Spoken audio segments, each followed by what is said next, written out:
نحمده ونصلي على رسوله الكريم اما بعد فاعوذ بالله من الشيطان الرجيم بسم الله الرحمن الرحيم رب اشرح لي صدري ويسر لي امري واحلل عقدة من لساني يفقهوا قولي 186 پیج عزلت کے نقصانات. عزلت کس کو کہتے ہیں؟ کس کو کہتے ہیں عزلت؟ تنہائی کو، دوسروں سے الگ رہنا. ٹھیک ہے. عزلت کے نقصانات. معلوم ہونا چاہیے کہ بعض دینی اور دنیاوی مقاصد ایسے ہیں جو دوسروں کی مدد کے بغیر پورے نہیں ہو سکتے. ٹیم ورک کے بغیر وہ کام کیا نہیں جا سکتا. لوگوں کی مدد ضروری ہوتی ہے اس میں. کس میں؟ دینی اور دنیاوی مقاصد. اور ان کے حاصل ہونے کی صورت صرف مخالطت. آپ وہ گول اچیو ہی نہیں کر سکتے جب تک کہ آپ لوگوں سے ملے جلیں گے نہیں. اور مخالطت کے فوائد یہ ہیں. سب سے پہلا فائدہ ہے علم سیکھنا اور سکھانا. اب جیسے اگر اس وقت ہم اپنے گھر میں ہوتے تو اتنی سفوکیشن تو نہ ہوتی. اتنی دیر تو کبھی بھی ٹک کے نہ بیٹھتے ایک جگہ. اب تک پتہ نہیں کہاں کہاں اچھل کود کر چکے ہوتے کہ ہم ایک جگہ نہیں جم سکتے. ہاں اللہ ماشاء اللہ جو واقعی سیکھنے والے ہیں وہ سانس بھی مشکل سے لیتے ہیں، وہ جم کے بھی بیٹھتے ہیں چاہے وہ اکیلے ہی کیوں نہ ہو. تو علم سیکھنا سکھانا بدن کی راحت اور آرام اور سکون کے ساتھ نہیں ہو سکتا. اس کے لیے آپ کو گھر سے بھی نکلنا ہوگا، آپ کو بھاگ دوڑ بھی کرنی ہوگی، آپ کو جسمانی تکلیف بھی ہوگی، آپ کو ذہنی کوفت بھی ہوگی، آپ کو موسم سے بھی شکایت ہوگی، بہت ساری چیزیں ہوگی. استاد سے شکایت ہوگی، ساتھیوں سے شکایت ہوگی، مشکل سبق سے شکایت ہوگی، کئی چیزوں سے ہوگی. لیکن اگر آپ ان ساری مشکلات سے نکلنا چاہیں تو آرام سے نکل سکتے ہیں. اٹھ کے چلے جائیے، جا کے آرام سے اے سی لگا کے گھر میں سو جائیے. لیکن جو یہاں مل رہا ہے اس ساری قربانی کی قیمت سے وہ آرام سے نہیں مل سکتا. علم سیکھنا اور سکھانا، نفع دینا اور نفع حاصل کرنا، ادب سکھانا اور سیکھنا، مینرز، انس حاصل کرنا اور مانوس کرنا. کیونکہ تنہائی سے بسا اوقات وحشت بھی ہونے لگتی. انسان کا روٹ کیا ہے، مادہ کیا ہے؟ الف نون سین، انس. تو انسان کو انسان کہا ہی اس لیے جاتا ہے کہ انسان کو انسان کی ضرورت ہوتی ہے. سوشل اینیمل ہے کہ سوشلائزنگ کے بغیر اس کا گزارا نہیں. اسے لوگوں کے ساتھ تعلق رکھنا پڑتا ہے، یہ اس کی ضرورت ہے، نیڈ ہے. حقوق پورا کرنے میں ثواب کا حاصل ہونا. جب آپ کسی سے ملیں گے اس کا حق ادا کریں گے تو اس سے آپ کو اجر ملے گا. اور تواضع کی عادت اختیار کرنا. مشاہدے سے تجربات کا فائدہ اٹھانا کہ لوگوں کی عادات اور وہ اخلاق اور بہت سی چیزوں کو دیکھ کر آپ بہت کچھ سیکھتے بھی ہیں اس سے، اگرچہ وہ سیکھنا بڑا مشکل سیکھنا ہوتا ہے. مثلا حضرت داؤد علیہ السلام جب زرہ بنا رہے تھے ایک موقع پر تو لقمان حکیم ان کے پاس آئے. تو ایک نئی چیز تھی کیونکہ سب سے پہلے اللہ تعالیٰ نے داؤد علیہ السلام کو ہی زرہ بنانا سکھایا. زرہ کیا ہوتا ہے؟ لوہے کا لباس. اب کیا ہوا کہ ان کو خیال آیا کہ میں پوچھوں کہ آپ کیا کر رہے ہیں. جب بھی انسان کسی کو کوئی نیا بالکل نیا کام کرتے تھے تو صبر نہیں ہوتا. جیسے موسیٰ علیہ السلام نے دیکھا خضر کو کچھ کرتے تو فوراً سوال کر دیا تو وہ کہتے ہیں انک لن تستطیع معی صبرا. بہرحال تو لقمان ایک دم ٹھہر گئے اور غور سے مشاہدہ کرتے رہے. جب داؤد علیہ السلام نے وہ ساری زرہ بنا لی اور پہنی اور کہا یہ جنگ سے بچاتی ہے تو لقمان کو خود ہی جواب مل گیا. اور باقی انہوں نے سب کچھ مشاہدے سے سیکھا. تو بسا اوقات انسان دوسروں کو اچھے کام کرتے دیکھتا ہے تو اس سے بھی سیکھتا ہے، اور بعض اوقات لوگوں کو غلط کام کرتے دیکھتا ہے تو اس سے بھی پناہ مانگتا ہے کہ مجھے ایسا نہیں کرنا. تو ملنے جلنے کا ایک فائدہ یہ بھی ہوتا ہے کہ انسان ایک دوسرے سے سیکھتا بھی ہے، چاہے کوئی عقل مند ہو یا بے وقوف ہو. اور یہاں اسی لیے کہتے ہیں اور ان سے عبرت حاصل کرنا. عبرت کیا ہوتی ہے کہ کسی کو غلط کام کرتے ہوئے دیکھ کر انسان اس سے پناہ مانگے. یہ مخالطت کے عام فوائد ہیں جن کی تفصیل یہ ہے. پہلا فائدہ علم سیکھنا اور سکھانا. کتاب العلم میں ان کی فضیلت بیان کر چکے ہیں اور آپ وہ پیچھے پڑھ چکے ہیں. جس نے معلوم کیا کہ دوسرے علوم میں مشغول ہونا اس کے بس میں نہیں اور وہ عبادت میں مشغول ہونا چاہے تو عزلت اختیار کرے. لیکن اگر علوم شرع میں آگے بڑھ سکتا ہو تو علم حاصل کرنے سے پہلے عزلت اختیار کرنا اس کے حق میں انتہائی نقصان دہ ہے. مثلاً آپ نے ابھی عزلت کے فائدے پڑھے اور آپ کے ہاں واقعی ساری باتیں دل کو لگتی ہیں اور میں تو کورس چھوڑ کے گھر بیٹھنے لگی ہوں کیونکہ یہاں میں آتی ہوں تو یہ اور یہ نقصان ہے، تو بہتر ہے انسان نہ کسی کی سنے نہ سنائے اور آرام کرے. تو یہ کیا کہتے ہیں کہ علم حاصل کیے بغیر عزلت اختیار کرنا نقصان دہ ہے. حضرت ربیع بن خیثم نے کہا پہلے علم حاصل کر پھر عزلت اختیار کرنے کی بابت سوچ. علم دین کی بنیاد ہے.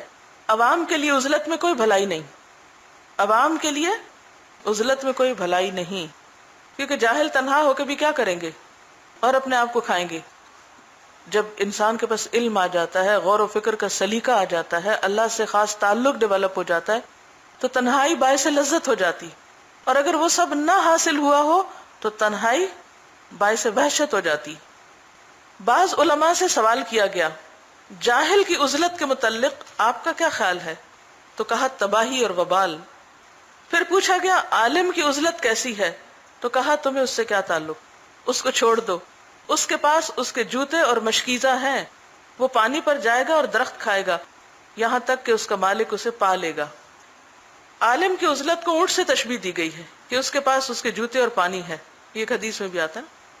مطلب یہ ہے کہ اونٹ چلنے اور سفر کرنے کی طاقت رکھتا ہے، وہ پانی کے گھاٹ پر جا کر پانی پیے گا، درختوں کے پتے کھائے گا، درندہ جانوروں سے اپنی حفاظت کرے گا. یہی عالم کی عزلت کا حال ہے. وہ شیطان اور نفس امارہ سے اپنے آپ کو بچا سکتا ہے. ایک نسخے میں غذا اور پانی کے الفاظ ہیں، یعنی اس کے پاس اپنے ہتھیار موجود ہیں، وہ تنہا ہے، یہ لوگوں کے بیچ میں ہے، وہ اپنے آپ کو بچا سکتا ہے. اسے معلوم ہے کیا کرنا اور کیا نہیں کرنا، اس کی حد کہاں ہے. علم سکھانا، اگر اس میں نیت صحیح ہو تو یہ بڑے ثواب کا کام ہے، لیکن اگر جاہ حاصل کرنا اور تابع داروں کی کثرت مقصود ہو تو یہ کام ہلاکت ہے. کیا سمجھ آیا؟ یہ جاہ حاصل کرنے کا کیا مطلب ہے؟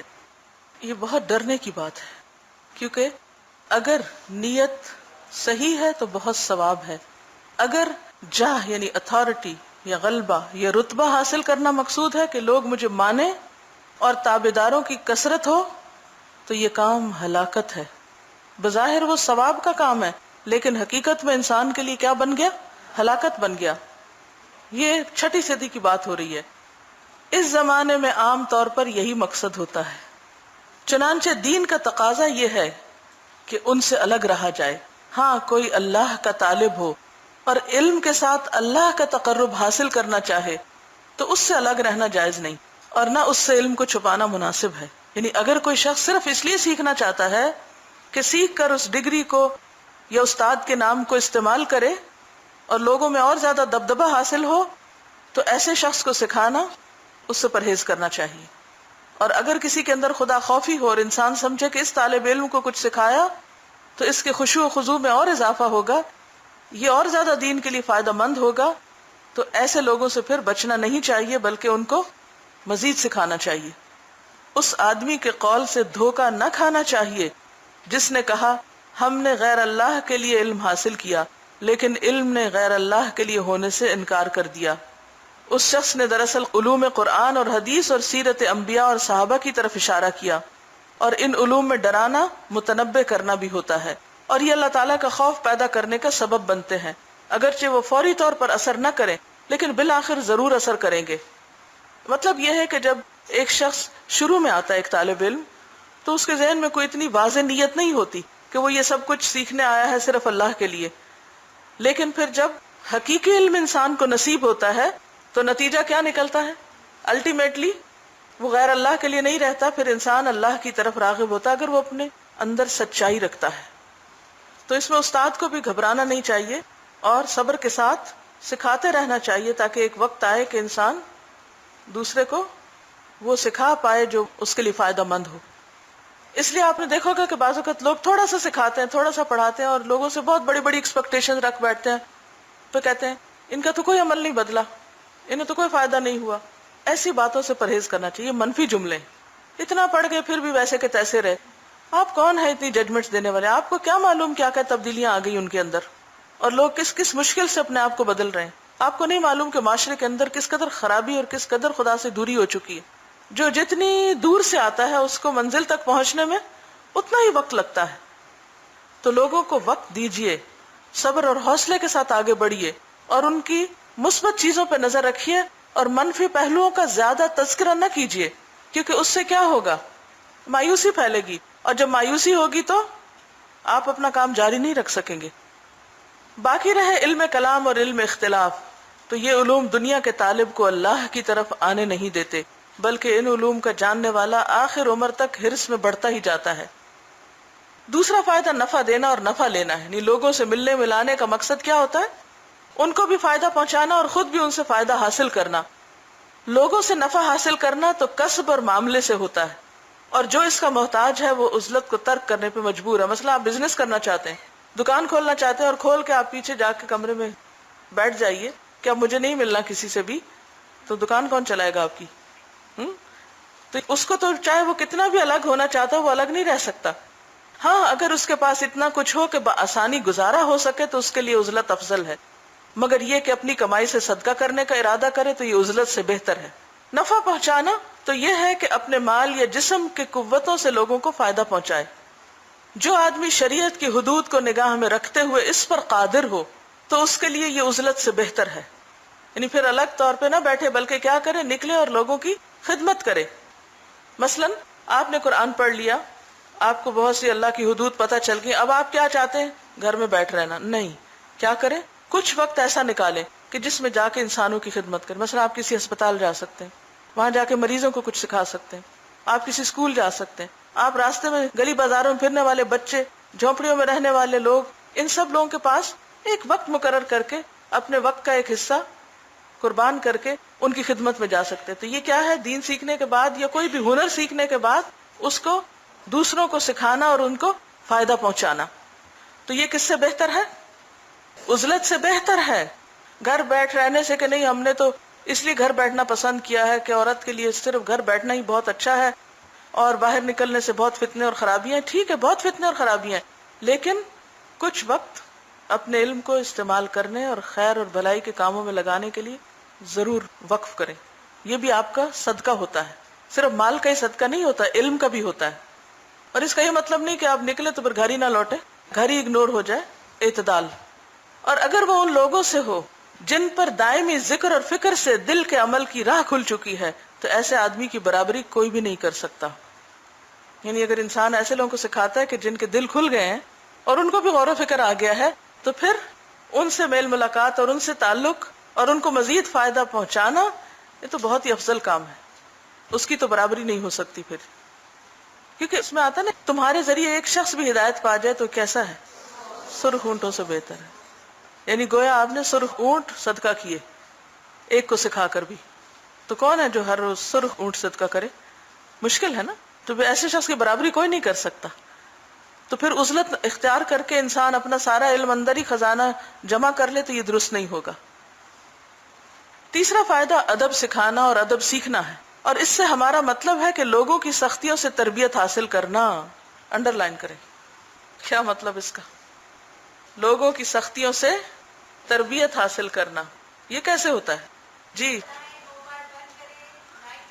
اگر آپ کسی سے کہیں موبائل بند کریں تو کیا خیال ہے، وہ آپ کو اسمائل دے گا؟ یہ بھی ایک ہے کہ مثلا اگر آپ کسی ہاسپٹل کو وزٹ کرتے ہیں اور لوگوں کو وہاں کراہتے ہوئے پاتے ہیں، یا وہ جو زندگی اور موت کی کشمکش میں مبتلا ہیں، تو اس سے جو آپ کا دل نرم پڑتا ہے اور اس سے آپ کی جو تربیت ہوتی ہے وہ گھر بیٹھ کر ٹیلی ویژن چینل چینج کرنے سے نہیں ہوتی، کیونکہ گھر میں پھر جو اٹریکشنز ہیں، انسان گھر بیٹھتا ہے تو وہ شیطان وہاں بھی آرام سے نہیں بیٹھنے دیتا، وہاں بھی کسی ایسے مشغلے میں لگا دیتا ہے کہ وقت ضائع ہوتا رہے۔ انسان جب انسانوں سے ملتا ہے تو ان سے تکلیف تو پہنچتی ہے، اور جب تکلیف پہنچتی ہے تو پھر انسان اگر تھوڑا عقل مند ہو تو یہ سوچتا ہے کہ مجھے ایسا کام نہیں کرنا جس سے کسی اور کو مجھ سے تکلیف پہنچے۔ تو یہ بھی سیکھنا ہے، کیونکہ لقمان حکیم سے کسی نے پوچھا کہ حکمت کیسے سیکھی؟ کیا کہا تھا انہوں نے؟ بے وقوفوں سے، کہ جب میں کسی بے وقوف کو احمقانہ حرکتیں کرتے دیکھتا تو کیا سوچتا؟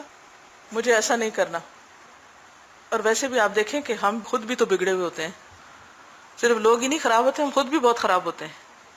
اور گھر میں تو ہر کوئی بادشاہ ہے، لیکن جب انسان باہر نکلتا ہے، مثلا ایک بچی ہے اپنے گھر میں لاڈ پیار ناز اور نعمت سے پلی ہوتی ہے، اس کو اپنے اچھے برے کا کچھ خبر نہیں ہوتی کہ وہ حقیقت میں کتنی اچھی اور کتنی نہیں، لیکن جب شادی ہوتی ہے ساس سسر سے واسطہ پڑتا ہے، شوہر سے واسطہ پڑتا ہے، اور لوگوں سے واسطہ پڑتا ہے، تو پھر کیا ہوتا ہے اس کے بعد؟ ان کے تبصرے، طنز، طعن و تشنیع، نقص، نکتہ چینیاں، کرٹیسزم، یہ سب سامنے آتا ہے. یہی سکھایا تمہارے ماں باپ نے؟ یہی سیکھا تم نے؟ کیسی کیسی باتیں سننے کو ملتی، اکثریت کو ایکسپیرینس ہوگا. ایسی باتیں کیا کرتی ہیں؟ دل چھلنی کر دیتی ہیں، جیسے انسان کسی بھٹی میں پڑ گیا ہو. جب اس بھٹی سے انسان نکلتا ہے میچورٹی آتی ہے کہ نہیں آتی؟ فرق پڑتا ہے. جب ذمہ داری سر پہ پڑتی ہے تو انسان کی لکس بھی بدل جاتی ہیں، فیشل ایکسپریشن بدل جاتے ہیں، اس کے دیکھنے کا انداز بدل جاتا ہے، کیونکہ وہ بھٹی سے نکل رہا ہے. پہلے وہ ناز و نعمت میں تھا. ماں باپ نے تو کہا کہ جی ہم نے بہت ادب کمال سکھا دیے. ہر ماں باپ یہی کہتے ہیں نا کہ ہم اپنی اولاد کو بہترین مینر سکھا رہے ہیں. وہ سمجھتے ہیں ہم نے تو پرفیکٹ کر کے پروڈکٹ نکالی ہے، لیکن جب وہ مارکیٹ ہوتی ہے تو پتہ چلتا ہے کہ اس کی کوئی قیمت ہی نہیں. بالکل بے وقت کر دیتے ہیں، بے قیمت کر دیتے ہیں. یوسف علیہ السلام کو کتنے میں بیچا گیا تھا؟ کیا وہی ان کی قیمت تھی؟ نہیں. لیکن پھر اپنے اصل جوہر کی بنیاد پر وہ جو ان کے اندر کی خیر تھی اللہ نے انہیں چنا اور پھر کہاں تک پہنچایا. لیکن کیا یہ ممکن تھا کہ وہ کنعان میں ہی رہتے اور پلتے اور پھر بادشاہ بن جاتے؟ نہیں. وہ سارا مشقت بھرا، آزمائشوں بھرا سفر گزرا اور پھر وہ اس منزل تک پہنچے. اسی طرح بعض شاگرد، یہ میرا ذاتی تجربہ ہے، استاد سے بھاگتے ہیں، نظر نہیں ملاتے، پاس نہیں بیٹھتے، بات نہیں کرتے، ادھر سے ادھر ادھر سے ادھر، اور وہ سمجھتے ہیں کہ پتہ نہیں چلا استاد کو. سب پتہ چلتا ہے. کس ڈر سے نہیں پاس آتے کہ ہماری غلطی نہ بتا دیں؟ کیونکہ عموماً استاد بولڈ ہوتا ہے، اس کو ڈر نہیں ہوتا کہ شاگرد کیا کہے گا، کہے گا بھی تو اس کو پرواہ نہیں ہوتی. لیکن کچھ لوگ یہ سننے سے گھبراتے ہیں کہ ہمیں کہیں کوئی کچھ کہہ نہ دے، چپ کے رہیں گے تو سب چھپا رہے گا. تو اس سے انسان ادب نہیں سیکھ سکتا، اور جب ادب سیکھتا نہیں ہے تو اس بے ادبی کے ساتھ جب وہ قرآن کا علم لے کے باہر نکلتا ہے تو کیا کرتا ہے؟ پھر کیا ہوتا ہے؟ وہ اس میں بیلنس نہیں کر پاتا، وہ اس کو سنبھال نہیں پاتا. تو کبھی بھی اس سے ڈرنا نہیں چاہیے. تو سختیوں سے انسان ادب سیکھتا اور سکھاتا ہے. کیونکہ ایک ہے علم سیکھنا، یہ پیچھے گزرا نا، تو علم کے بعد ادب کی الگ سے ضرورت کیا تھی؟ بنیادی طور پہ یہ تزکیہ ہے. الہدیٰ میں بھی جو ایک سبجیکٹ ہے نا آداب و اخلاق، وہ یہ والا حصہ ہے، ادب سکھانا. تو ادب سیکھنا اور سکھانا، مثلا آپ دیکھیے کہ آپ جب ٹریول کرتے ہیں کسی کے ساتھ تو سفر کو سفر کیوں کہا جاتا ہے؟ کہ السفر یسفر، ننگا کر دیتا ہے انسان کو، سب کچھ اس کا عیب و ہنر سامنے آ جاتا ہے. جب آپ کسی کے پاس جا کے رہتے ہیں یا کوئی آپ کے ساتھ ٹریول کر رہا ہوتا ہے تو آپ ہر وقت بالکل پرفیکٹ تو نہیں پریٹینڈ کر کے بیٹھے رہ سکتے، آپ کی اصلیت کھلتی ہے. تو اسی طرح جب آپ کسی جاننے والے کی نظر میں ہوتے ہیں یا اس کے قریب ہوتے ہیں تو آپ کی اچھی بری سب چیزیں کھلتی ہیں. پھر اگر لینے کا مادہ ہو تو ہی تزکیہ ہوتا ہے، تو ہی پھر انسان ادب سیکھتا ہے. علم اور ادب الگ الگ ہیں. ادب صرف علم حاصل کرنے سے نہیں آتا، ادب سختیاں جھیلنے سے آتا ہے، ادب کرٹیسزم سننے سے آتا ہے، ادب اپنے آپ کو ادب سکھانے والے کے حوالے کرنے سے آتا ہے. آپ کو معلوم ہے اسی سے لفظ تأدیب ہے. کیا مطلب ہوتا ہے تأدیب کا؟ جی ڈانٹ ڈپٹ کرنا، ٹھیک ہے. تأدیب سزا دینا. مؤدب ایک ہوتا ہے معلم، معلم، اور ایک ہوتا ہے مؤدب. پڑھا ہے کبھی؟ سنا ہے کبھی؟ مؤدب. اسلامی تاریخ میں بچے معلم سے پہلے مؤدب کے پاس جاتے تھے بچپن میں. اب تو کہاں جاتے ہیں؟ نرسری میں، مونٹیسری میں، اور کنڈر گارٹن میں، پلے گروپ میں، اور معلوم نہیں کہاں کا. وہاں بھی کیا سیکھتے ہیں؟ کیا سیکھ رہے ہوتے ہیں وہاں؟ لکھنا پڑھنا نہیں، مینرز. اگر آپ اسلامی تاریخ کا حال پڑھیں اور ویسے بھی دنیا کی تاریخ پڑھیں تو بادشاہ لوگ بھی اپنے بچوں کی تعلیم اور تربیت کے لیے کیا مقرر کیا کرتے تھے؟ تعلیق اور مؤدب، کہ ان کو ادب سکھایا جائے. اور ادب جو ہوتا ہے وہ پریکٹیکلی سیکھا اور سکھایا جاتا ہے. جب تک آپ کسی کی مجلس میں بیٹھے نہیں، جب تک آپ کسی کے سامنے حقیقت میں ایکسپوز نہ ہو، ادب نہیں سیکھ سکتے. تیسرا فائدہ ادب سکھانا اور ادب سیکھنا ہے، اور اس سے ہمارا مطلب ہے کہ لوگوں کی سختیوں سے تربیت حاصل کرنا اور ان کی تکلیفوں کو برداشت کرنے کی کوشش کرنا، نفس کو دبانا اور شہوت پہ غالب آنا اس آدمی کے حق میں عزلت سے بہتر ہے جس کے اخلاق ابھی مہذب نہ ہوئے ہوں۔ اور یہ بھی سمجھ لینا چاہیے کہ ریاضت مقصود بالذات نہیں۔ ریاضت کا کیا معنی؟ محنت، مشقت، پریکٹس، یعنی یہ اصل نہیں کہ انسان یہ سیکھتا ہی رہے، بلکہ مطلوب کچھ اور ہے۔ جیسا کہ چوپائے کی ریاضت مقصود بالذات نہیں ہوتی، بلکہ مقصود یہ ہوتا ہے کہ اسے سواری کے قابل بنایا جائے، جیسے گھوڑا وغیرہ ٹرین کیا جاتا ہے۔ بدن بھی ایک سواری ہے جس پر آخرت کی راہ طے کی جاتی ہے، اس میں خواہشات بھی ہیں، اگر ان کو نہ توڑا جائے گا تو راستے میں سوار کے قابو میں نہیں آئے گا، راستے میں سوار کے قابو نہیں آئے گا، وہ بدک کے بھاگ جائے گا۔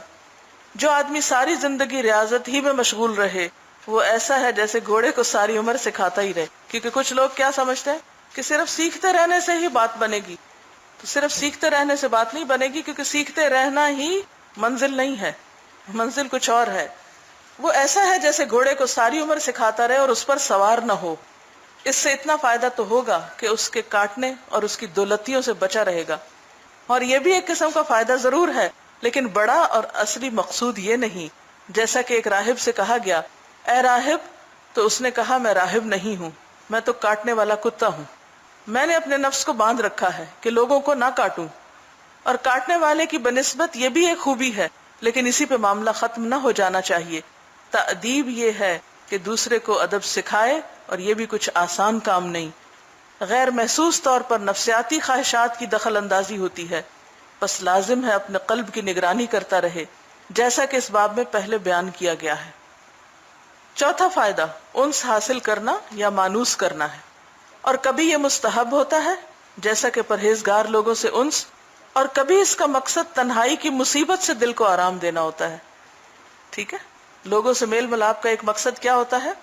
انس حاصل کرنا یا مانوس کرنا، اور اس کے فائدے کیا ہیں کہ کبھی تو یہ لازماً کرنا چاہیے، خصوصاً نیک اور پرہیزگار لوگوں سے انسان مانوس ہو، ملے جلے، کیونکہ اس سے خیر حاصل ہوگی، اور کبھی اس کا مقصد تنہائی کی مصیبت سے دل کو آرام دے، کیونکہ انسان تنہائی سے بھی تھک جاتا ہے، کیونکہ اس کی نیچر میں تنہائی ہے نہیں۔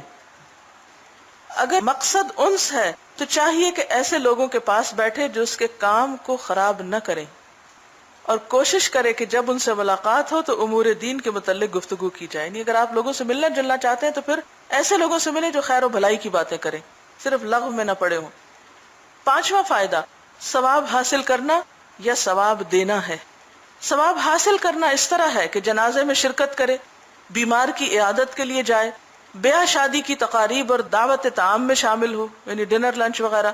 ان کاموں میں اس لیے ثواب ہے کہ ان سے مومن کا دل خوش ہوتا ہے، کہ بعض اوقات کسی دعوت میں جا کر سب سے میل ملاقات ہوتی ہے، سب اچھے موڈ میں ہوتا ہے، تو اس سے بھی کیا ہوتا ہے؟ دل خوش ہوتا ہے۔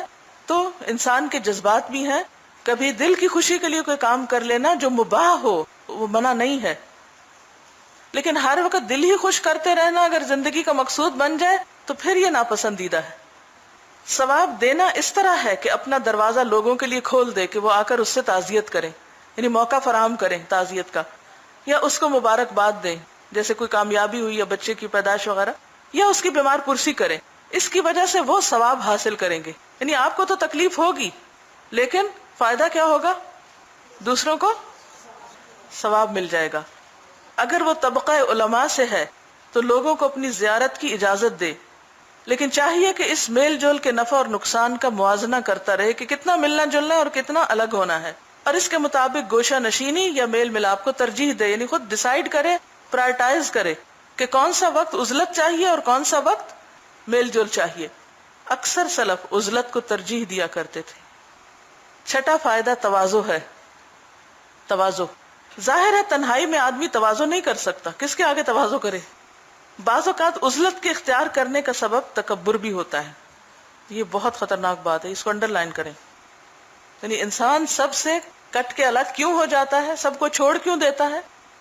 تکبر کی وجہ سے۔ وہ سمجھتا ہے کہ محفلوں میں اس کی عزت اور تعظیم کم ہو جاتی ہے، لوگ پوچھتے ہی نہیں، تو پھر اس کا دل خوش ہی نہیں ہوتا۔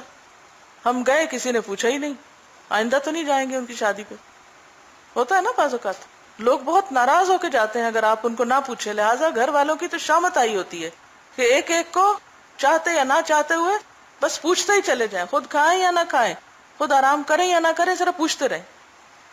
وہ بالے جان ہوتے ہیں ایسے لوگ جو اتنی ڈیمانڈ کریں پوچھوانے کی. یعنی یہ بھی دوسروں کو اذیت دینا نا, اتنی دوسروں سے ایکسپیکٹیشنز رکھنا, ایسی امیدیں رکھنا کہ بس صرف دوسرے ہی ہماری عزت, ادب, تعظیم, احترام کریں اور خود آگے انسان کسی کے بھی نہ بڑھے, خود آگے بڑھ کے سلام بھی نہ کسی کو کرے, اور یہی انتظار رہے کہ میں چونکہ ان سے بہتر ہوں اس لیے یہ سب آئے اور یہ مجھے پوچھیں کیونکہ میں ان سے بہتر ہوں. اپنے آپ کو بہتر سمجھنا لوگوں سے, یہی تو تکبر ہے. بعض اوقات وہ لوگوں سے اس لیے نہیں ملتا کہ اپنے آپ کو عوام سے بلند مرتبہ سمجھتا ہے, عوام کا لنام ہے.